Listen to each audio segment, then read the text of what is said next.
মাছে কাটা দেয়, এগুলো তো হাত কেটে যায়। মাছ তো কাটা। হ্যালো বন্ধুরা, আজকে আমরা তৈরি করব কাঁচা কলা দিয়ে কই মাছের ঝোল।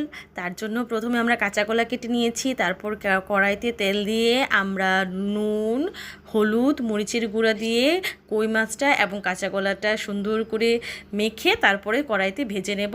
তারপর আমরা কড়াইতে আবার তেল দিব।